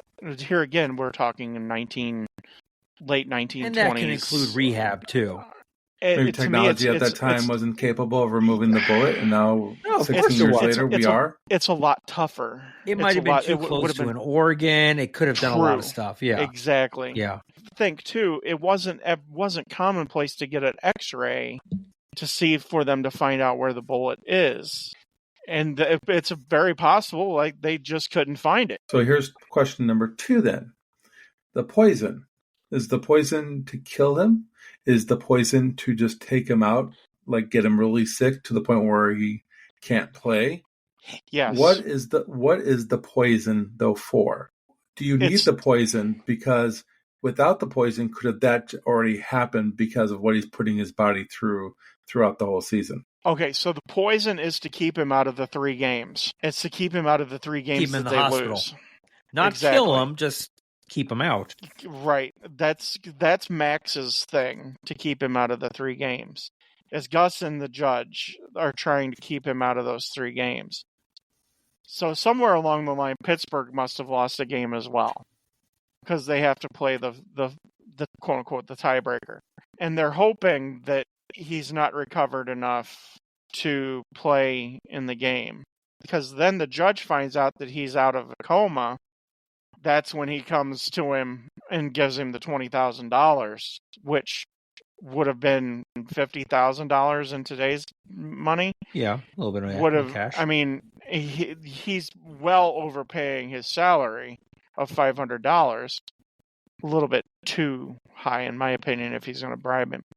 Were they tested though for the poison back then? Because that's why he was in the coma and not the bullet. Yeah, I mean, they know that he was poisoned. I don't know if they could have. They could have drawn his blood and done some sort of a primitive blood test to find out if there was poison.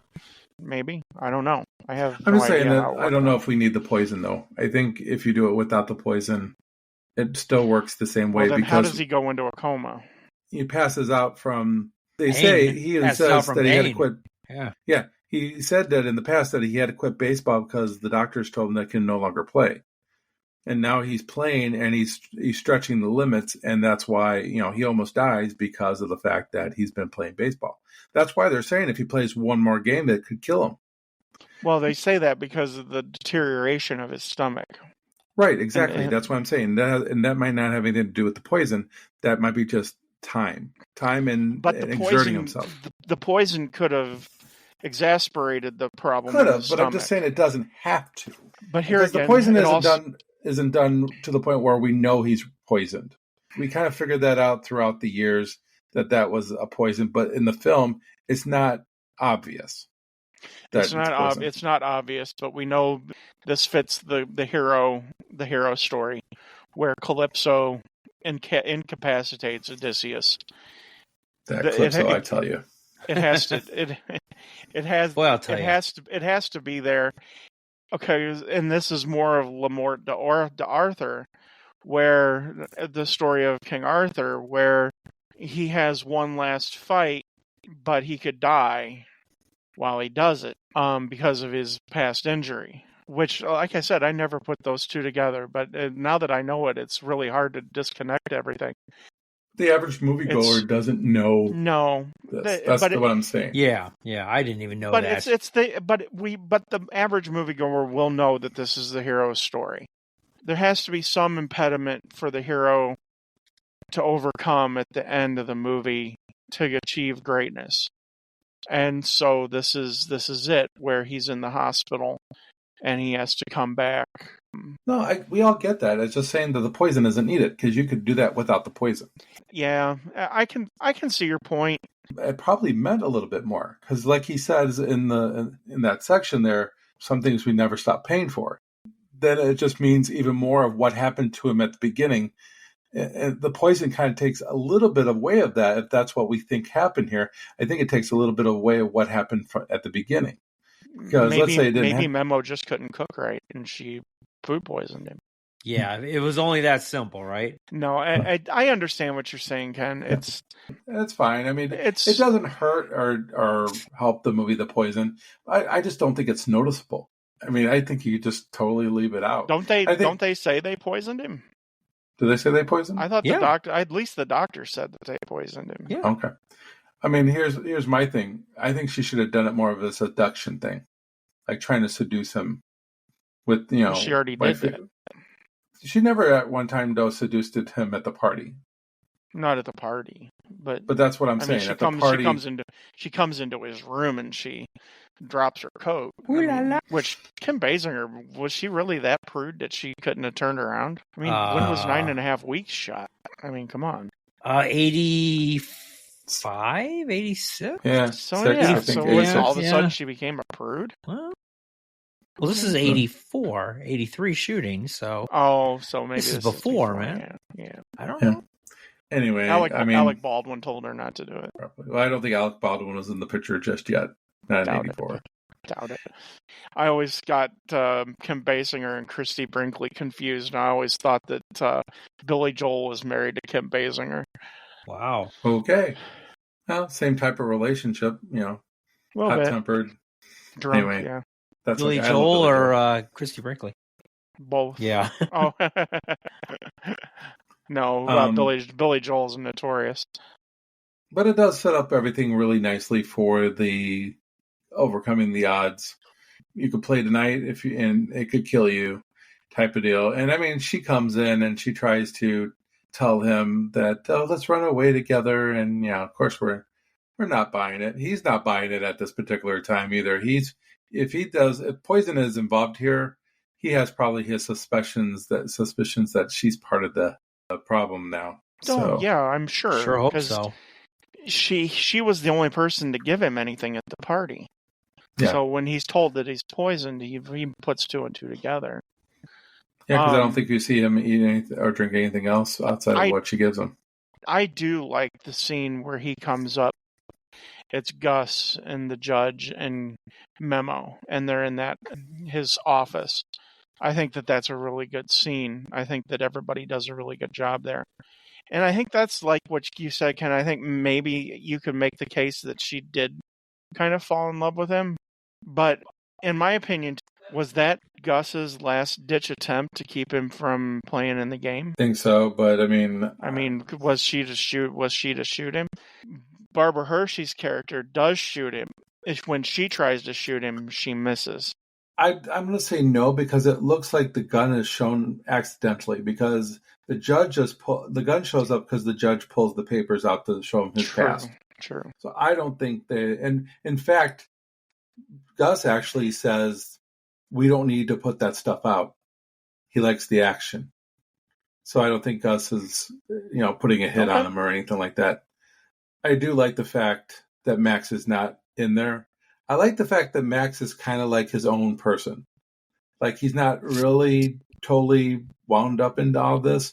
We know that Gus uses Max to get his betting information. But that's probably all he's doing is using Max to get information. Max isn't on the full scam. He isn't trying to screw Pops over or whatever. He's just there to make a buck on the side. And Mhm. I like Max's conversation with Roy because it's so true, especially in this day and age. We have people who comment about players.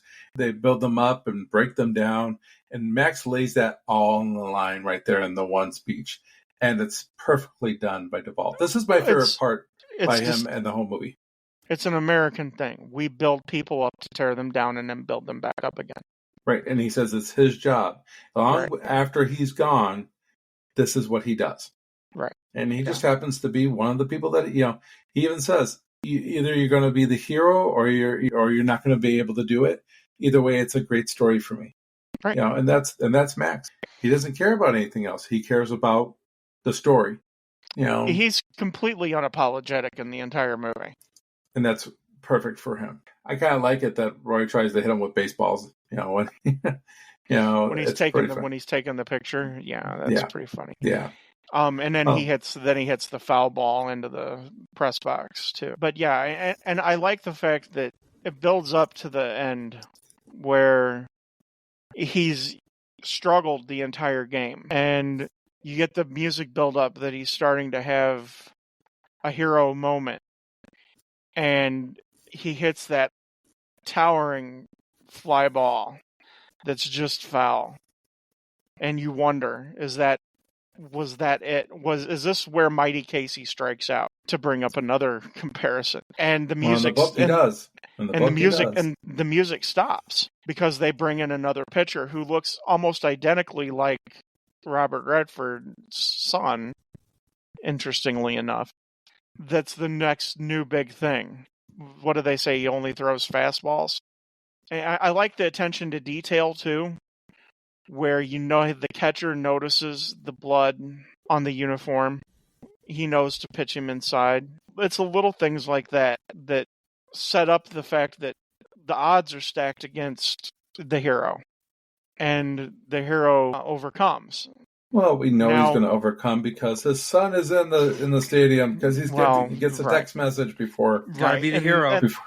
And I think it sets up everything very well. I think it's a little bit too dramatic how he gets the note. I think there's a little bit too much drama.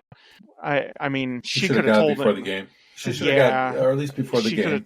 It'd have been a little bit more believable. I like it. I really do. I like the whole sequence from when he gets out of the hospital and then goes and tries to hit. They have to help him off the field, and you see what kind of pain he's in. And Redford does a good job acting hurt. And it's a stretch. It's a stretch for him to play, and he's risking everything. I just think it's interesting that the manager knows that he's hurt, and he sees that he's in pain, and he has to let him play. I would have liked to seen a little bit like, "Are you sure, Roy, that you're up to this?" or something to that. He doesn't seem real confident in letting him play. I don't know if Pop was actually given the news that he could die. I would think he would find out that information. Well, he's been very guarded with his past and everything throughout the movie. Yeah, but I think with a baseball manager, especially when you have a game such as an elimination game that's going to mean your livelihood, that you're going to go check on your guy at the hospital to see how he's doing, what his condition is. And they would probably tell him because he is his boss. He does seem concerned. He does, yeah. He looks concerned, but he's not concerned enough to yank him from the game because he needs this. I think Pop also is the type of manager who's going to trust his player and is going to give him every opportunity to succeed, even if he's getting paid off. Well, then we see it. This is when one part it does go a little bit too far, that the pitcher is the one is actually been paid off. And is that why Max, when they're in the office, Max knows that they've already got somebody paid off? Well, he tells him he has a contingency plan. And then the Redford figures it out. If there's we figure it out beforehand because they pan over to him in the locker room. I mean, after him and Max have a discussion, they show the picture like, there's the guy that's going to do it. Let's be a little bit more subtle. Yes. Why not make it the guy He pitches really good up until the time he lets the home run go. Well, I think the key was to keep it close because, again, like you said, with baseball being, with throwing games and stuff like that, you keep it close. Keep it believable. Keep it believable. But here's the thing: I would have rather had it one of the people that was close to Roy, like the guy who was talking about the insignias. Maybe they offer him the money because maybe he's the other guy who's been hitting well. I mean, the pitcher has more to do with the game as we see with the Black Sox scandal. That's why they got Eddie Sagat. Yeah. Because they could have came back from that, but if the pitcher is going to throw the game, there's no way to get around it. Go ahead and finish us off, Ted, with the fabulous ending of this movie. I think about this every time I watch the movie.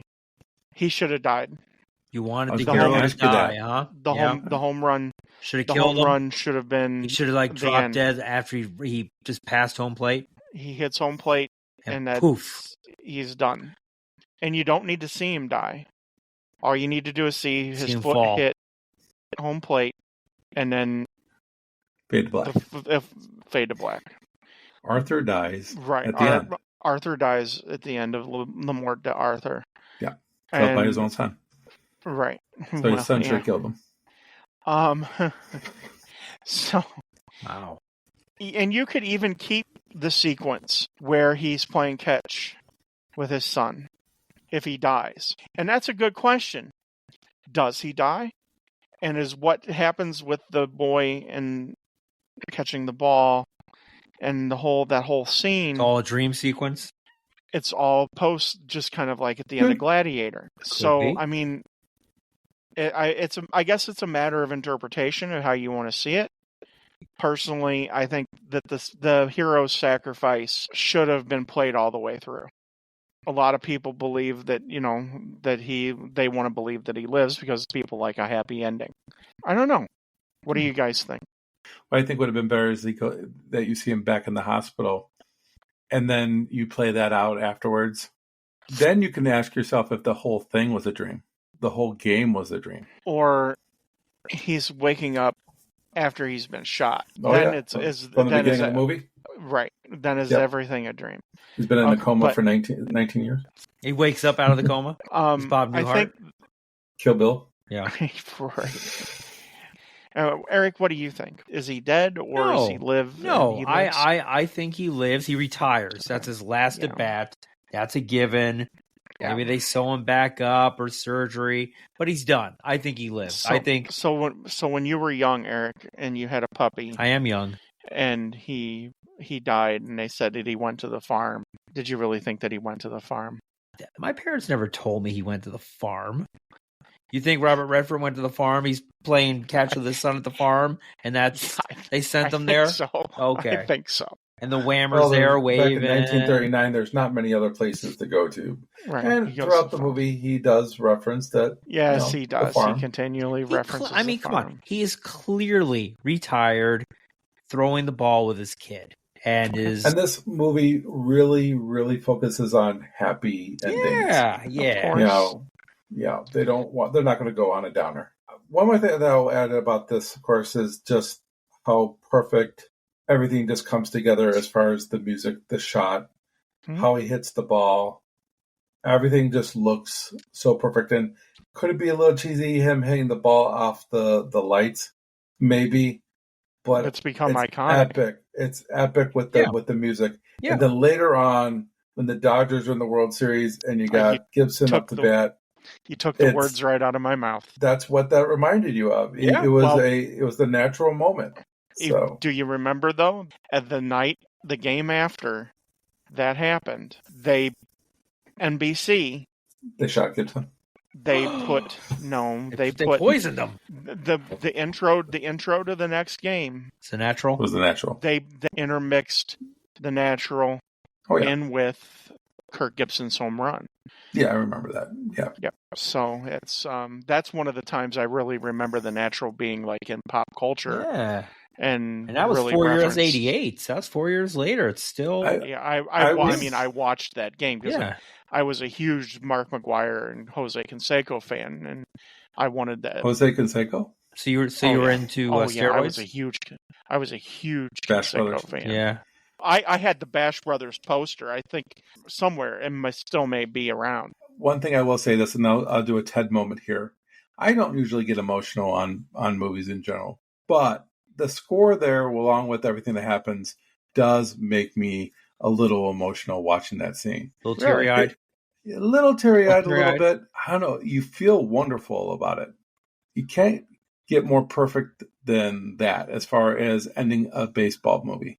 I think it's pretty impressive. You know, it is. It's the hero moment is shot and scored perfectly. Again, you have the lightning.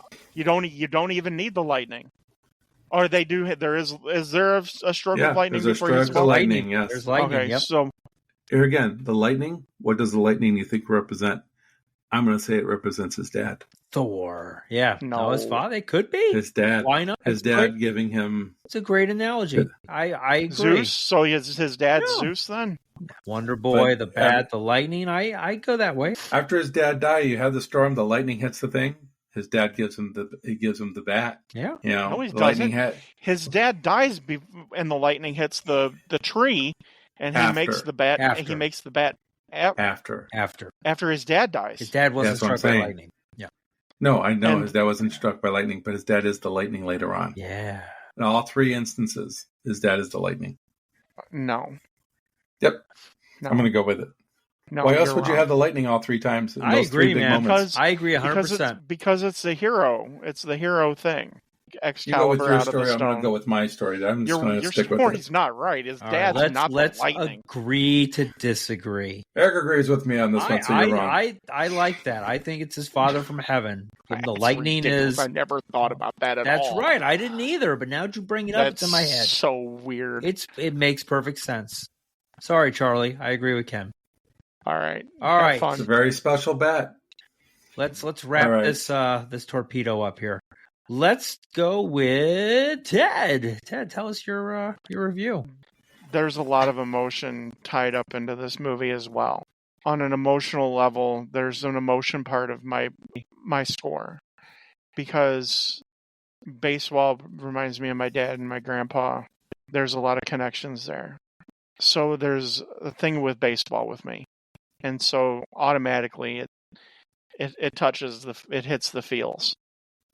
I think this movie is great. It rarely for me hits a sour note. We've highlighted a couple of things that are, ticky-tack in my opinion that doesn't take away from my love of this movie. I'll give it 4.75. It's not my favorite sports movie. It's not my favorite baseball movie. To me, it's amazing. What is your favorite baseball movie? People are going to scream and yell, but I love Field of Dreams.